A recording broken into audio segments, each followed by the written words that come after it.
these are just a few remembrances. It's not meant to be forever. Paul was always my big brother. And that meant that he was always teasing me. We were always fighting, all this kind of stuff. My mother couldn't take it, so she got us a double dog leash. And you should take us out in the park with a double leash so that you can control both of us. Independent. I think Mark already told you Paul was very independent. I remember distinctly when he was 16, he had an appendectomy. This was at Lenox Hill Hospital in New York. And the doctor said to him, "Paul, you got to stay here for 3 days." And Paul thought about that a little while, and he checked himself out after 1 day. Most of you probably don't know that Paul was a teamster at age 18. He loaded and unloaded trucks, and he did it because it was a very big wage. And my mother went absolutely frantic over this because it was kind of taxing to him. But he just did it. He was. Then there was a story of the cuckoo clock, and John Leonard is here, so I have to tell this story. At Cornell, Paul lived with John in a little house in South Ithaca. And one day I came to visit them, and I brought with me the cuckoo clock that I had bought with my mother in Germany in 1959, but it wasn't running properly. It didn't work. And so I brought up that maybe Paul and John can fix it. Well, at the time I arrived, Paul had a class in about half an hour or something like that. And Paul took off, and on his way out, he said, "John, don't you dare touch that cuckoo clock. I'm going to fix it." Well, John was also independent. And the moment Paul hit the car, John took the cuckoo clock apart, and it took him about an hour to fix the cuckoo clock. So when Paul came back in from his class, the cuckoo clock was on the wall in the kitchen cuckooing. He fixed it all right. I think you all know that Paul had a fascination with motorcycles. When he went to Europe at 18 or 19, he bought a Triumph 350 cc's, and the thing died in Europe. But he brought it home anyway.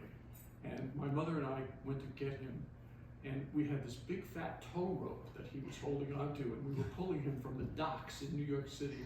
So I don't remember, we must have taken it home where he finally fixed it up. But he had it for a number of years. He liked it so much that he bought a 750 Norton Atlas, which was one of the baddest bikes at the time. I mean, today they're much more. This was a great bike. And I will remember that bike for all the times that I went up to Cornell on the back seat of the bike, freezing my ass off. It was terrible. He liked motorcycles so much that although we didn't have any snow this year, we really haven't had too much snow for the last couple of years. You know, we have Snowmageddon every now and then. There's about 2 feet of snow on the ground. And Helene and I were living fairly close to where Paul and Sonny were living. And all of a sudden, we couldn't get out. All of a sudden, Paul pulls up on his motorcycle. He came over to help us. Formula One cars. That's another thing that Paul liked a lot.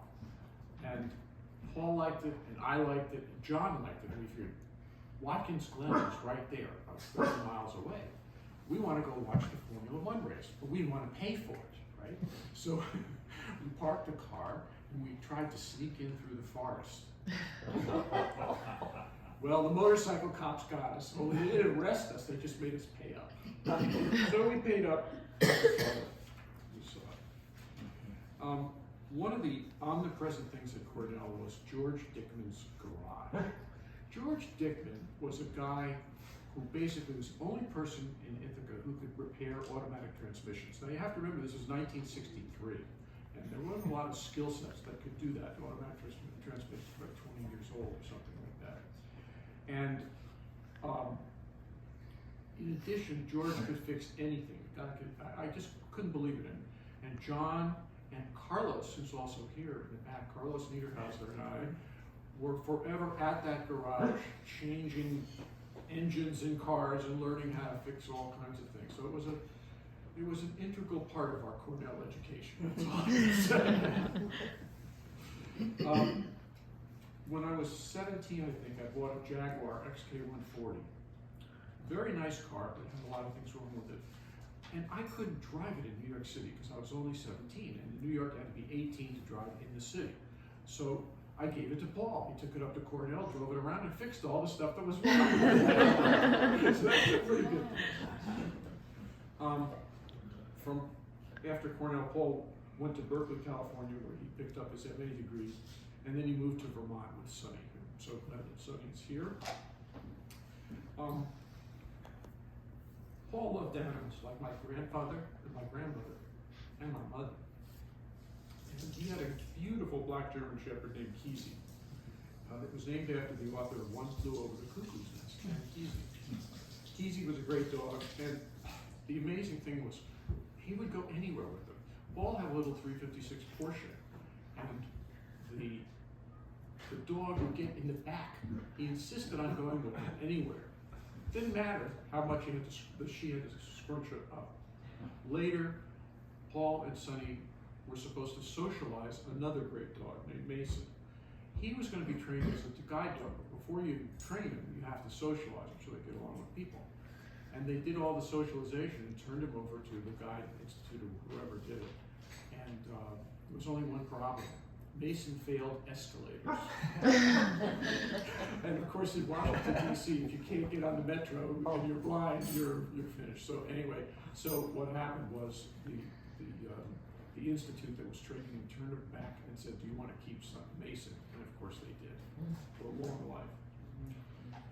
This is something that John will remember, the rescue mission. Very late one Friday when Paul and Sonny were in Vermont, Paul called me. I was working at the Pentagon, John was working at the patent office, I guess. And he said, rescue us. I said, what's the matter? He said, this is the problem with the trash truck, and I can't get the car, it's gotta be repaired before I can take it back to New York, and we both have to get back to New York. It's not New York.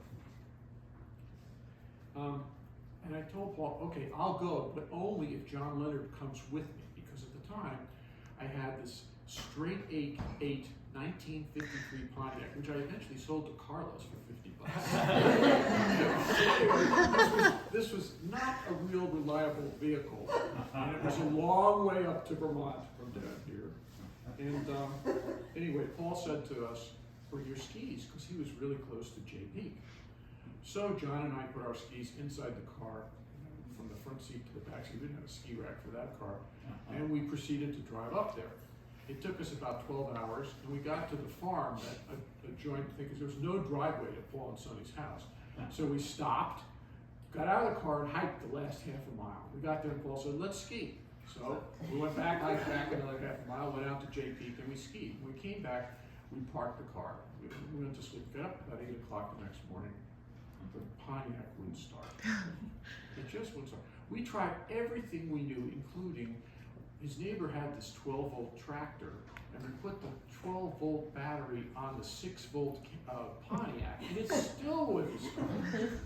Finally, after I don't know how many hours and hours of this stuff, we took out the spark plugs and cleaned out the match each of the spark plug holes, so that eventually we put the spark plug back in. The car started again. I guess it was flooded.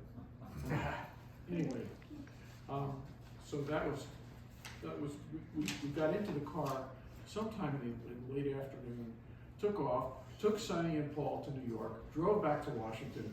At 6:30 in the morning, we went back to our jobs at the Pentagon, and we were both exhausted. I'm sure you remember that one, John. After Paul graduated from law school, he was searching for a job, and he asked me if I could help him. At the time, I was on the Hill, and I was working with a guy named Marty Fitzgerald, who was like a congressional liaison. He said, well, let me have his resume, and I'll give it to the general counsel's office. So he gave it, and one of the assistant general counsels was Paul Schnitzer, who I ultimately wound up working for when I left the federal government. And Schnitzer hired him, or he recommended that he be hired. I'm not sure exactly who hired him. And I remember somebody saying, well, wasn't that a little bit of incorrect, improper stuff? And Paul Schnitzer said, no, he's as well qualified as anybody else that we hired, so I felt it was a perfectly legitimate hire.